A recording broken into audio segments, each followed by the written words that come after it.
J'ai plein de disques à vendre. Des disques, des cassettes, des fanzines, free stickers.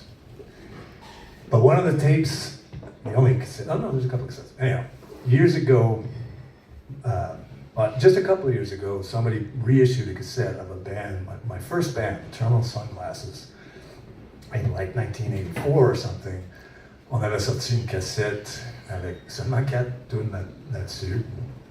And a couple of years ago, this guy from Winnipeg, I think, tracked me down. He found this cassette at a rummage sale or something, and he liked it, and he found me through Instagram or Facebook. Je sais pas, mais en tout cas, il m'a contacté, il m'a dit, I'd like to do a reissue of this cassette. And I was like, this guy's got his screws, but fine. Check with the other terminal signs. And it was fine. So he did this reissue of this cassette that's for sale here. And the cassette is called Rediscover Your Mind. And because it was called that, back in the day when we were launching this tape, I was still in high school. And in my science class, in the science lab, I had noticed on the shelf there was this like model, not like a model of the human brain. It was like a mannequin's head with the skull missing, and inside were all the lobes and bits of the human brain. I thought this would be great to just put some sunglasses on it and have it on stage for the Rediscover Your Mind show.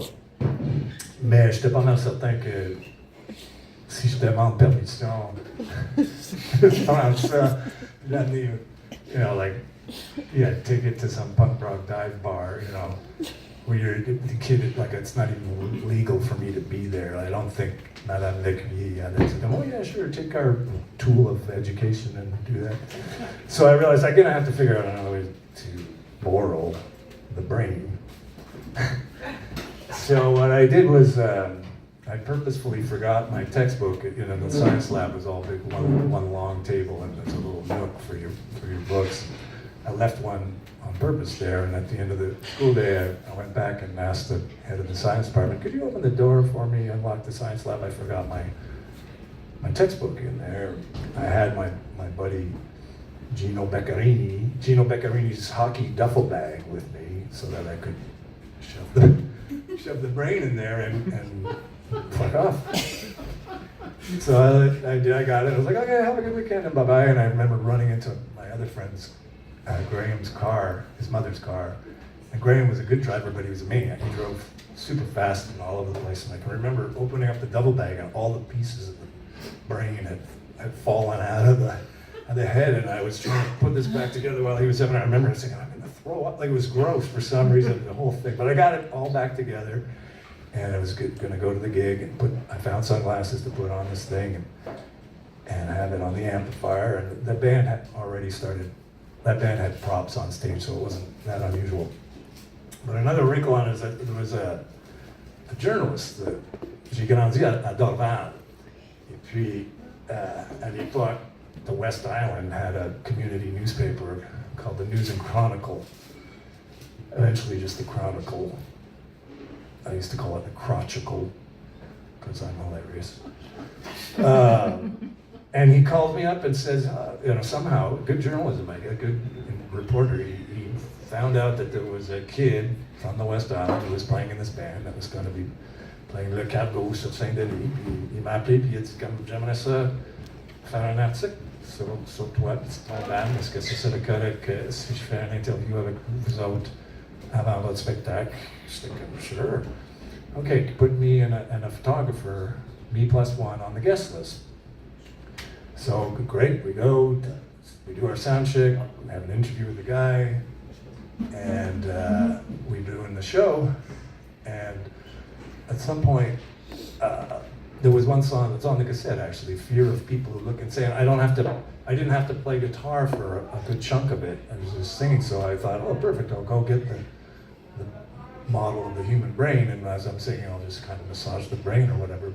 Good visual, yeah, good visual. The photographer's zapping photos like crazy while I'm doing this. I'm like, oh, fuck.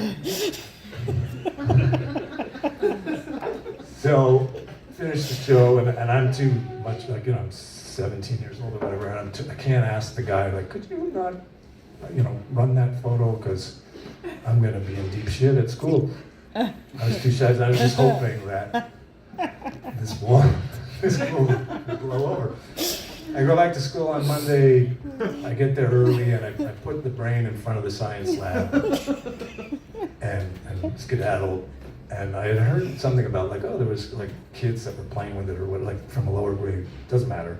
Later in the day, the head of the science department says, hey, Christopher, like, you came to pick up your book on Friday, and he says, did you happen to notice if the human brain was on the shelf? And I was like, I wasn't looking for brain, I don't know, I don't know what you're talking about. I'm like, weird, and I was like, why? And he said, well, it was missing, and then kids brought it back, and whatever. I'm like, I know nothing about this. Thinking, the story still hadn't, the article still hadn't come out. But then a couple of days later, on the Wednesday, the article comes out, and there's a big picture of me, but there's no brain. I'm just singing and playing guitar. I think maybe you could see it. If you were looking for it, you could see it on my amp. But so I was like, phew, I dodged that one. The paper came out every 2 weeks. 2 weeks later, there's a story on the Asexuals, which was another, they were all West Island. I was the only guy on the West Island for my band, but they were young kids about my age who were playing in a punk rock band. They were based out of Point Claire, I think. John Kastner from the Asexuals went on to be in the Doughboys. You guys know that. Doesn't matter. It's their first big story. It's about the Asexuals and kids in the West Island, and that. And there's a picture. It says John Kastner of the Asexuals. And it's a fucking picture of me with the bird.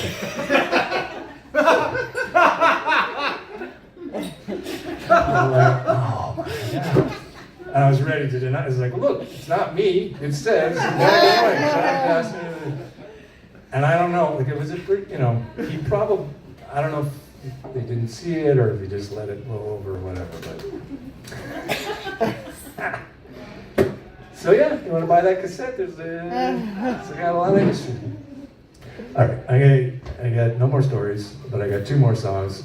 Merci beaucoup à tout le monde, merci à Versa, merci Jules, maître des micros, Caroline, de m'avoir invité, all of you, really appreciate it, your patience and your attention.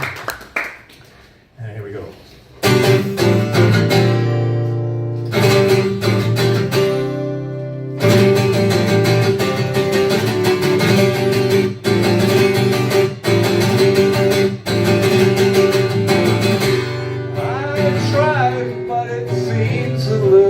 Buggers on a roll again, wrapping a sticky tail around the mole again. He's doing his dance, keep your eyes on your pants, cause he's scoping out the terrain for his no good monkey business. Doesn't grasp the concept of taking things too far. My monkey's on fire. My monkey's on fire again. My monkey's on fire again. And I think we'd better lock up all the hands. That's right, lock them up in the coop. Little shitbird fluttering around your windowsill of lust again, chirping around your pillow full of gust again. She's singing her song like a hit off a bomb. Her song can make you whine and then regret it later.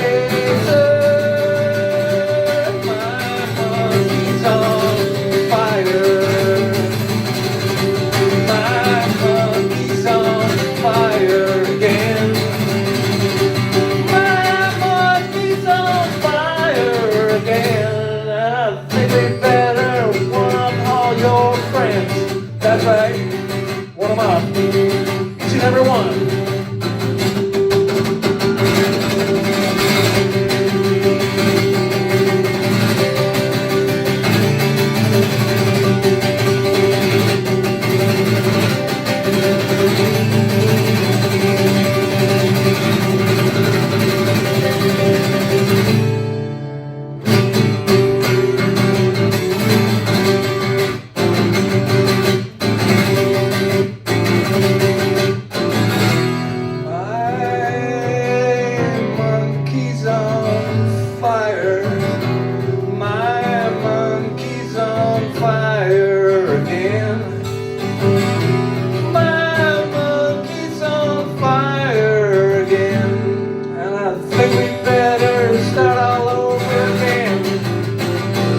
My monkey's on fire. My monkey's on fire.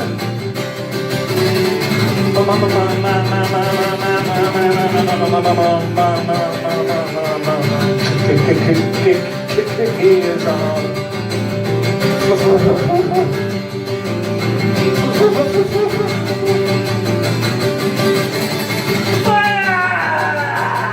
My monkey's on fire. My monkey's on fire. Oh, my monkey's on.